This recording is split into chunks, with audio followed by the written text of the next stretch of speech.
বাঘকে দেখা যায় যে কোনো সময় নাকি? আজ আপনাদের নিয়ে যাব সুন্দরবনের ঢাংমারি চ্যানেলের জঙ্গলবাড়ি রিসর্টে। নামের মতোই জঙ্গলের কোলে প্রকৃতির বুকে জুড়ে এই ছোট্ট স্বর্গ। কাটো বাঁশের ঘর, পাশেই নদী, আর দূরে মেঘে ঢাকা সবুজ বন। তো আজ আপনাদের দেখাবো বাইক নিয়ে কিভাবে সুন্দরবনের এই বিলাসবহুল রিসর্ট পর্যন্ত যাবেন। তো চলেন যাওয়া যাক। প্রথমেই বাইকে চড়ে শুরু হলো আমাদের যাত্রা।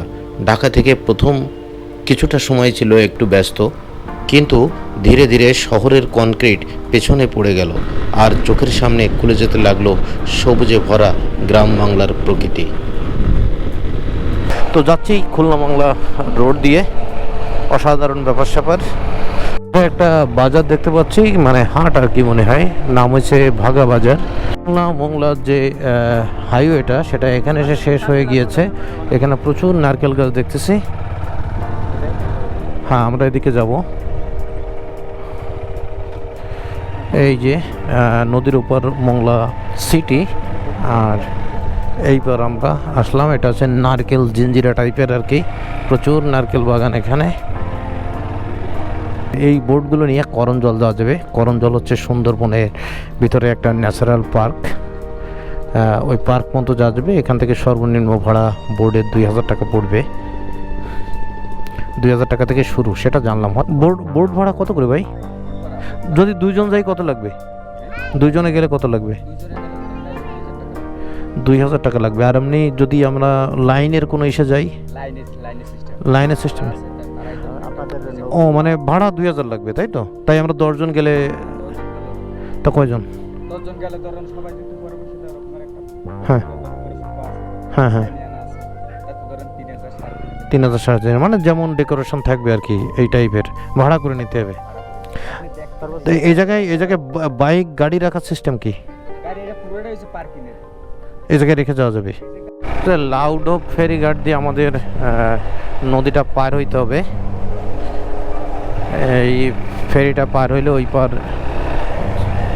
ওই পার যে আরও 12-13 কিলোমিটার যেতে হবে জঙ্গলবাড়ি। নদীর কাছাকাছি চলে এসেছি।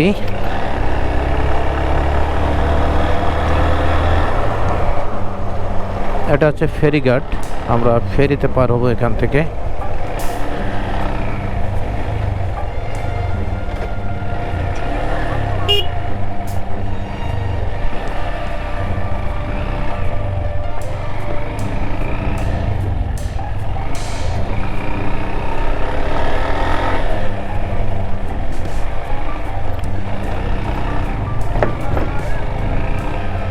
এটা হচ্ছে লাউডুপ ফেরিঘাট। এদিকে দেখা যাচ্ছে হচ্ছে মোংলা পোর্ট, জাহাজ মালটাল নামাচ্ছে, এটা দেখা যাচ্ছে এখান থেকে। আর এটা হচ্ছে ওমেগা কোম্পানি, যে এই যে সাদা যে বড় বড় ডিব্বাগুলো দেখা যাচ্ছে, এগুলো হচ্ছে গ্যাস মজুত করে রাখে। বিদেশ থেকে এখানে গ্যাস আসে। গ্যাস আসার পর এটাতে স্টোরেজ থাকে, এখান থেকে ট্রাকে করে দেশের বিভিন্ন স্থানে নিয়ে যাওয়া হয়। আর এটা হচ্ছে সেনা কল্যাণের একটা সিমেন্ট ফ্যাক্টরি।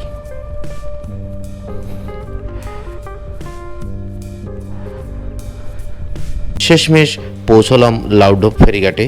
সেখানে বাইক সহ উঠলাম ফেরিতে। নদীর উপর দিয়ে ধীরে ধীরে চলছিল ফেরি। এক পাশে নৌকা, অন্য পাশে বিস্তৃত জলরাশি। হঠাৎ একসময় মোংলা পোর্ট দেখা দিল চোখের সামনে। মোংলা বন্দরের এই দৃশ্যটা সত্যি ভাষায় প্রকাশ করার মতো না।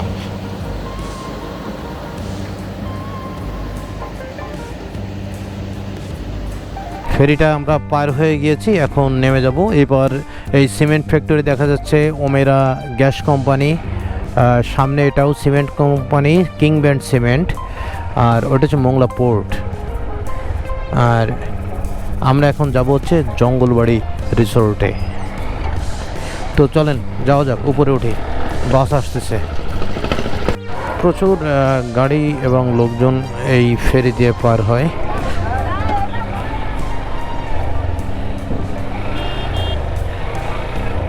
লাউডু ফেরিঘাট থেকে উঠে ঠিক অবদান নিচে দিয়ে এরকম একটা রাস্তা, এখনও পর্যন্ত পিচ বসেনি, কিন্তু এখানে খড় দেওয়া আছে, সে হিসাবে ভালোই, একদম খারাপ না রাস্তা।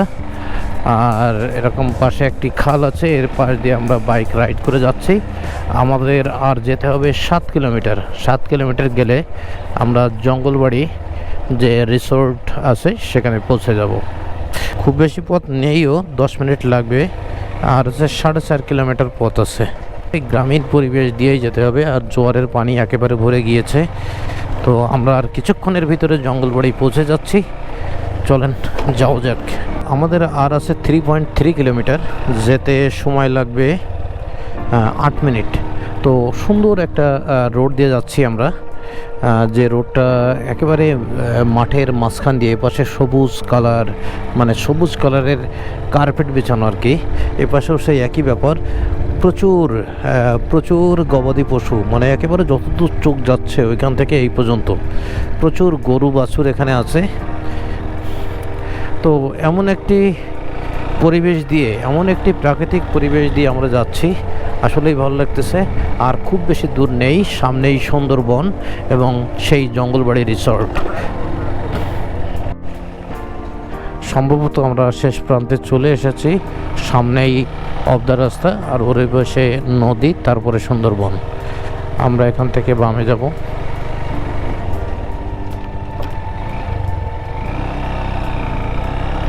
হ্যাঁ, এই তো সুন্দরবন শুরু, ডান পাশ দিয়ে সুন্দরবন, আর এখানে একটা নদী আছে। আর আমরা সাইড দিয়ে অবদা রাস্তা দিয়ে আমরা বাইক চালায় যাচ্ছি। তো আর কিছু দূর গেলেই আমরা সেই কাঙ্ক্ষিত জঙ্গলবাড়িটা দেখা পাবো। তারপরে ওখানকার লোক দেখাচ্ছি। বনবাস, এটার নাম বনবাস। এই যে এরকম আছে, তো এটাও কি রিসোর্ট? এই হচ্ছে পুরো লোকালয় বিল, এবং এটা হচ্ছে সর্বশেষ।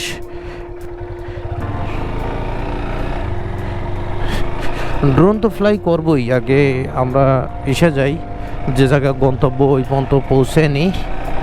হ্যাঁ, আর এখানে এই রাস্তার দুপাশে বাবলা গাছে ভরা। আর বাবলা গাছের ভিতর দিয়ে এনতে খুব একটা দেখাতে পারতেছি না, যে ওই পারে সুন্দরবন, ওই যে বনটা দেখা যাচ্ছে এটাই সুন্দরবন, এবং এখান থেকেই শুরু। এটা এই পারে আর কোনো মানুষ বসবাস করে না আর কি। তবে এই পাশে যারা বসবাস করে তারা মাঝে মাঝে হয়তো বাঘের দেখা পায়। আমরা চলে এসেছি এই জঙ্গলবাড়ি ম্যানগ্রোভ রিসোর্টে। এখানে বড় একটা কাঠে লেখা আছে জঙ্গলবাড়ি ম্যানগ্রোভ রিসোর্ট। আর এখানে যে কাজটা চলতেছে আর কি, এখনো কাজ চলমান আর কি এখানে।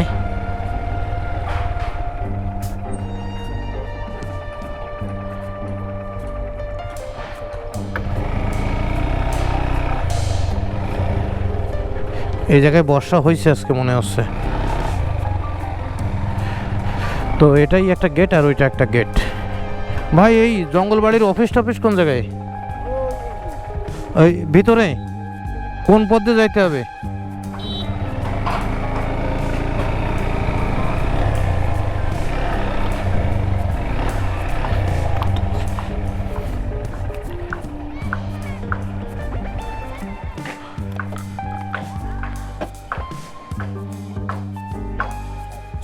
এই জঙ্গলবাড়ি যে ম্যানগ্রোভ রিসোর্ট, এখানে আমরা ঢুকলাম। এই কাঠের ব্রিজ করা আছে এখান দিয়ে, বেশ সুন্দর করে খেজুর গাছ পুঁতে পুঁতে উপরে এরকম করে হাঁটার জায়গা তৈরি করা, বেশ সুন্দর। এখনও ওইভাবে এটা চালু হয়নি, বা হয়েছে হয়তো, আর সম্প্রসারণ চলতেছে, কাজ চলে এখনও, মিস্ত্রিরা কাজ করে দেখা যাচ্ছে। এটা গোল গাছ। গোল গাছ হচ্ছে সুন্দরবনের অন্যতম প্রধান একটা উদ্ভিদ, যেটা প্রচুর পরিমাণে হয়ে থাকে, এবং এই গোল গাছের ভিতরেই বাঘ মামারা থাকে আর কি বেশিরভাগ ক্ষেত্রে। আর আমরা পৌঁছালাম আজকের গন্তব্য জঙ্গলবাড়ি রিসোর্ট। ঘন সবুজের মধ্যে এক শান্ত নিলিবিলি জায়গা, পাখির ডাক, গাছের পাতার শাসা শব্দ, আর দূরে নদীর ঢেউয়ের মৃদু গর্জন, সব মিলিয়ে মনে হচ্ছিল যেন প্রকৃতির এক গভীর কোলে এসে পৌঁছেছি। রিসোর্টের ঘরগুলো কাঠ আর বাঁশ দিয়ে তৈরি, আর উপরের ছাদটা গোলপাতা দিয়ে করা। পুরো জায়গাটাই যেন একটা প্রকৃতি প্রেমীর স্বপ্ন। বাইকটা আমরা গেটের সামনে রেখেছিলাম। একটু ভিতর দিয়ে ঘুরে আসি। এখানে গ্যাসের সিলিন্ডার দেখা যাচ্ছে, রান্না টান্নার ব্যবস্থা আছে এখানে।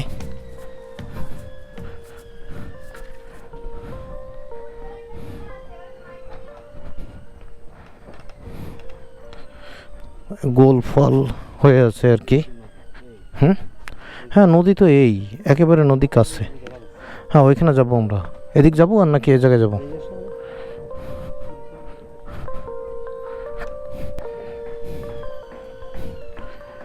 এখানে বেসিন টেসিন আছে, ওয়াশ টস পাওয়া যাবে।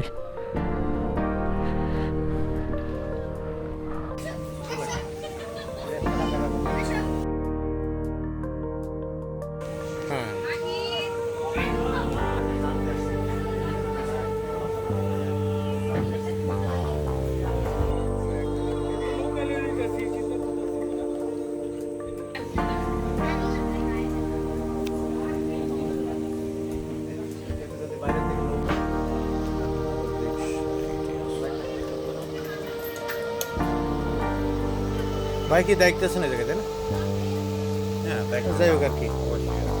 তো এই জায়গায় কি রুম ভাড়া কিভাবে, একদিনে কত?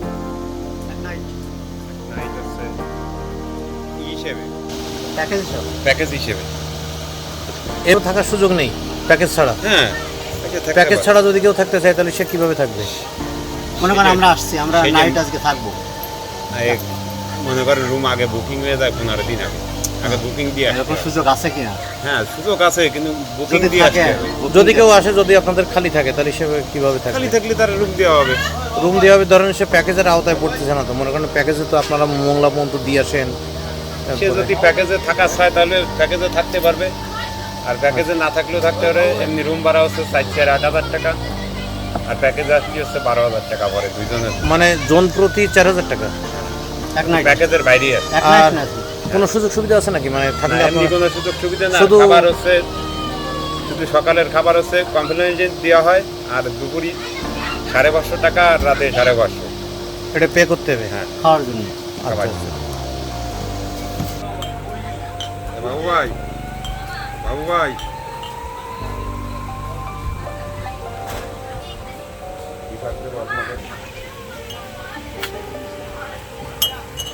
এই জায়গায় আবার সুন্দরবনের অরিজিনাল মধু পাওয়া যায়। দাম হয়েছে 1400 টাকা কেজি, তাই না? এ ভাই মধু কত? 1500 টাকা কেজি।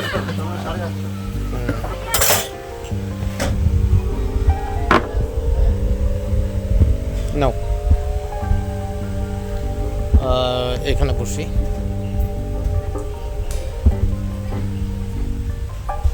পুরো একেবারে সুন্দরবনের কাছে বসেই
আমরা রিসোর্টে দোলনায় দোল খেয়েছি অনেকক্ষণ।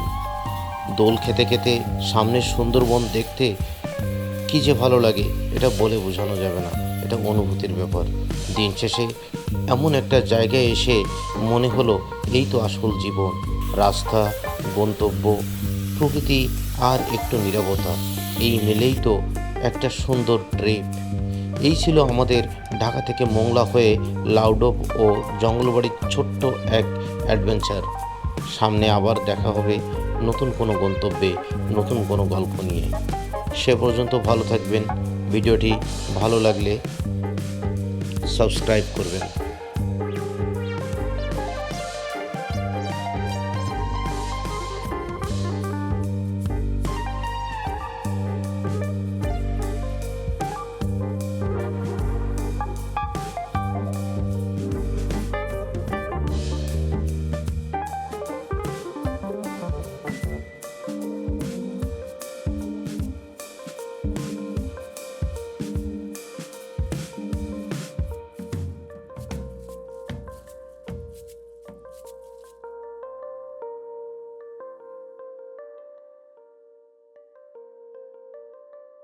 সুন্দরবনে এসে যদি বাঘ না দেখা যায় তাহলে কি হলো? আমরা সুন্দরবন থেকে আরম্ভ করি, কিন্তু আমরা কোনোদিন দেখিনি। এখনো দেখেননি?